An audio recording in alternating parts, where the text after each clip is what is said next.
മലയാളം ക്ലാസ്സിലേക്ക് ശ്രുതി ടീച്ചറിന്റെ ക്ലാസ്സിലേക്ക് എല്ലാവർക്കും സ്വാഗതം. അപ്പോൾ ഇന്ന് ഞാൻ പറയുന്നത് കേരള പാഠാവലി. നമുക്ക് പരീക്ഷയൊക്കെ അങ്ങ് എത്തിപ്പോയില്ലേ. അപ്പൊ നമുക്ക് അടിസ്ഥാന പാഠാവലിയിലും കേരള പാഠാവലിയിലും ഒക്കെ പരീക്ഷയ്ക്കിന്റെ പ്രധാനപ്പെട്ട കുറെ ചോദ്യങ്ങൾ നമുക്ക് ഇനി ഡിസ്കസ് ചെയ്യേണ്ടതായിട്ടുണ്ട്. അപ്പോൾ നമ്മൾ ഓരോന്നായിട്ട് അങ്ങ് പഠിച്ചു പോവാണ് കേട്ടോ. അപ്പൊ ഇന്ന് ടീച്ചർ പറയുന്നത് നിങ്ങൾക്ക് എല്ലാവർക്കും ഇഷ്ടമുള്ള ഒരു പാഠാണ്.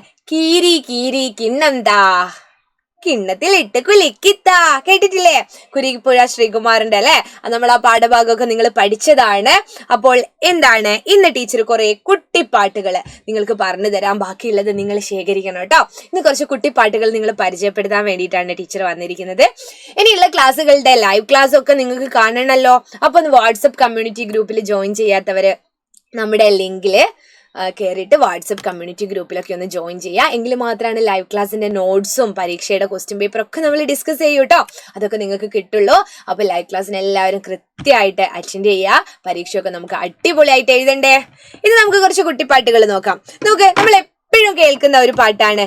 പൂച്ച നല്ല പൂച്ച വൃത്തിയുള്ള പൂച്ച പാല് വെച്ച പാത്രം വൃത്തിയാക്കി വെച്ചു.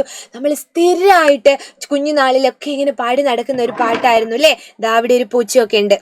പൂച്ച നല്ല പൂച്ച വൃത്തിയുള്ള പൂച്ച പാല് വെച്ച പാത്രം വൃത്തിയാക്കി വെച്ചു.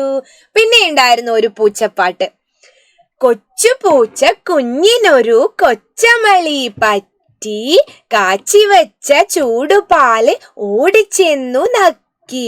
കൊച്ചു നാവ് പൊള്ളിയപ്പോൾ കൊച്ചു പൂച്ചക്കേണു. എങ്ങനെയാ കൊച്ചു പൂച്ചക്കേണത്? ഞാവൂ ഞാവൂ ഞാവൂ. നിങ്ങൾ വിചാരിക്കുന്നുണ്ടാവില്ലേ ഇതെന്താണ് ടീച്ചർ ഈ കുട്ടി കവിതയൊക്കെ? നിങ്ങൾക്ക് ഒത്തിരി കുട്ടി കവിതകൾ ശേഖരിക്കേണ്ടതായിട്ടുണ്ടല്ലോ അല്ലെ. അപ്പോൾ നിങ്ങൾക്കറിയാവുന്ന നിങ്ങൾ ചെറുപ്പത്തിലെ അല്ലെങ്കിൽ കുഞ്ഞുനാളിൽ കേട്ട് പഴകി അല്ലെങ്കിൽ ഒരുപാട് ഇഷ്ടമുള്ള ഏതെങ്കിലും ഒരു കുട്ടിപ്പാട്ട് എഴുതാൻ വന്നാലോ പരീക്ഷയ്ക്ക്? നിങ്ങൾക്ക് എഴുതിക്കൂടെ? അടിപൊളിയായിട്ട് എഴുതിക്കൂടെ? അല്ലെങ്കിലും നിങ്ങൾ ഇത്തരത്തിലുള്ള കുട്ടി കവിതകളൊക്കെ പരിചയപ്പെടണം കേട്ടോ. പിന്നെ വേറെ ഒരു പാട്ട്.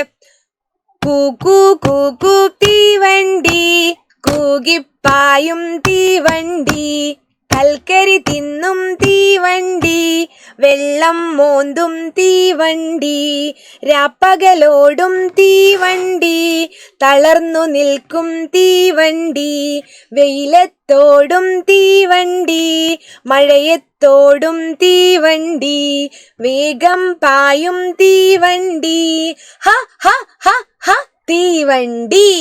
ഇത് കേരളം പന്തളവർമ്മ എഴുതിയ പാട്ടാണ്.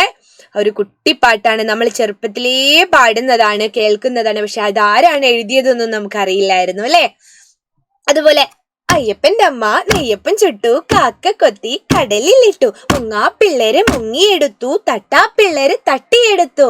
ഈ പാട്ടും നമ്മൾ എപ്പോഴും പാടി നടക്കാറുള്ളതല്ലേ. അതേപോലെ ഒന്നുണ്ട്.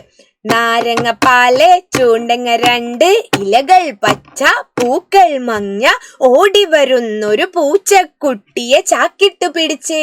ഇങ്ങനെയല്ലാതെ പല രീതിയിലും നിങ്ങൾ പാടാറുണ്ട്. ഓരോ നാട്ടില് ഓരോന്നാണ്. നാരങ്ങപ്പാല് ചൂണ്ടയ്ക്ക് രണ്ട് ഇലകൾ പച്ച പൂക്കൾ മഞ്ഞ ഓടി വരും കള്ളനെ പിടിച്ചേ എന്നൊക്കെ പറഞ്ഞിട്ടൊക്കെയുള്ള കളികളൊക്കെ നമ്മള് കളിക്കാറുണ്ട്. അപ്പൊ ഇത്തരത്തിലുള്ള കുട്ടിപ്പാട്ടുകൾ രീതിയിലുള്ള കളികളും അതുപോലെ കാക്കേ കാക്കേ കൂടവിടെ കൂട്ടിനകത്തൊരു കുഞ്ഞുണ്ടോ കുഞ്ഞിനു തീറ്റ കൊടുക്കാഞ്ഞാൽ കുഞ്ഞു വിശന്നു കരയൂലേ. അതും കേട്ടിട്ടില്ലേ? അതേപോലെയുള്ളൊരു പാട്ടാണ്. ഏതായിരുന്നു? കുഞ്ചിയമ്മയ്ക്കഞ്ചു മക്കളാണ് അഞ്ചാമനോമന കുഞ്ചുവാണേ. അത്തരത്തിലുള്ള പാട്ടുകളൊക്കെ നിങ്ങൾ കേട്ടിട്ടില്ലേ? അപ്പൊ ഈ പാഠം പഠിക്കുന്ന സമയത്ത് ഇത്തരത്തിലുള്ള കുട്ടിപ്പാട്ടുകളൊക്കെ നമ്മൾ അറിഞ്ഞിരിക്കേണ്ടതായിട്ടുണ്ട്. ഏതെങ്കിലും ഒരു കുട്ടിപ്പാട്ട് എഴുതാൻ പറഞ്ഞാല് നിങ്ങൾ കൃത്യമായിട്ട് എഴുതണം. സ്കൂളിൽ നിന്ന് ചോദിച്ചാലും പെട്ടെന്നൊരു വേദിയിൽ നിന്ന് പാടാൻ പറഞ്ഞാലും എൻ്റെ മക്കൾക്ക് അത് പാടാൻ പറ്റണം. അല്ലാതെ ഞാൻ എന്താ വലിയ ക്ലാസ് ആയില്ലേ, 5ാം ക്ലാസ് എത്തിയില്ലേ എന്നൊന്നും പറഞ്ഞിരിക്കാൻ പാടില്ല കേട്ടോ. ഇത്തരത്തിലുള്ള പാട്ടുകളൊക്കെ നമ്മൾ അറിയേണ്ടതായിട്ടും പഠിക്കേണ്ടതായിട്ടും എല്ലാം ഉണ്ട്. അപ്പൊ എന്ത് ചെയ്യാ, നമുക്ക് അടിപൊളിയായിട്ട് ഇനിയുള്ള ക്ലാസ്സുകളൊക്കെ പഠിക്കാം. അടുത്ത ക്ലാസ്സിൽ കാണാം. അതുവരേക്കും bye. It's me Shruti Vaishakh from Xylem learning.